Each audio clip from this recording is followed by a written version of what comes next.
അംഗീകാരമില്ലാത്ത പാർട്ടികളെ പട്ടികയിൽ നിന്ന് ഒഴിവാക്കി തെരഞ്ഞെടുപ്പ് കമ്മീഷൻ.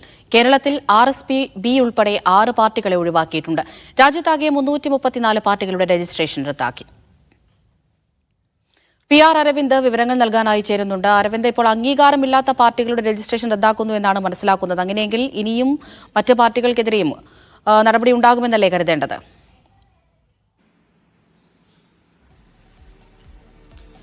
അപ്പുറത്തെ വരും ദിവസങ്ങളിലും കൂടുതൽ പാർട്ടികളിലേക്ക് നടപടികൾ എത്തുമെന്ന് തന്നെയാണ് തെരഞ്ഞെടുപ്പ് കമ്മീഷൻ വ്യക്തമാക്കുന്നത്. തെരഞ്ഞെടുപ്പ് കമ്മീഷൻ ചൂണ്ടിക്കാട്ടുന്നത് പ്രകാരം 2854 അംഗീകാരമില്ലാത്ത രജിസ്റ്റേർഡ് പാർട്ടികളാണ് ഇന്ത്യയിലുള്ളത്. അതിൽ 334 പാർട്ടികൾക്കെതിരെയാണ് ഇപ്പോൾ നടപടിയെടുത്തിരിക്കുന്നത്. കഴിഞ്ഞ ജൂൺ മാസം ഇതുമായി ബന്ധപ്പെട്ട പരിശോധന 345 പാർട്ടികളുമായി ബന്ധപ്പെട്ട പരിശോധന നടത്താൻ സംസ്ഥാനങ്ങൾക്ക് നിർദ്ദേശം നൽകിയിരുന്നു. സംസ്ഥാനം നടത്തിയ പരിശോധനയുടെ അടിസ്ഥാനത്തിലാണ് ഇപ്പോൾ 334 പാർട്ടികളുടെ രജിസ്ട്രേഷൻ റദ്ദാക്കിയിരിക്കുന്നത്. കേരളത്തിൽ നിന്ന് 6 പാർട്ടികളും ഇതിൽ ഉൾപ്പെടുത്തുന്നുണ്ട്. അത് DSP, അതുപോലെ തന്നെ national democratic party, Netaji Adarsh party, RSP Marxist, അതുപോലെ തന്നെ RSP B, secular republic democratic party എന്നിവ ഉൾപ്പെടുകയാണ്. എന്തായാലും ഈ നടപടികൾ തുടരുമെന്ന് തന്നെയാണ് തെരഞ്ഞെടുപ്പ് കമ്മീഷൻ ചൂണ്ടിക്കാണിക്കുന്നത്. പ്രധാനമായും ഇതിന് കാരണമെന്ന് പറയുന്നത് കഴിഞ്ഞ 6 വർഷമായി പാർട്ടികൾ സജീവമല്ലാത്തതും, അതുപോലെ തന്നെ ഈ പാർട്ടികളുടെ ഭാരവാഹികളും അതുപോലെ തന്നെ അവരുടെ മേൽവിലാസം അടക്കമുള്ള വിവരങ്ങൾ തെരഞ്ഞെടുപ്പ് കമ്മീഷൻ പരിശോധനയ്ക്ക് സമർപ്പിച്ചില്ല അടക്കമുള്ള കാരണങ്ങൾ ചൂണ്ടിക്കാണിച്ചാണ് ഒരു നടപടി ഉണ്ടായിരിക്കുന്നത്. തുടർ പരിശോധന, കാരണം ഇനിയും 2500ഓളം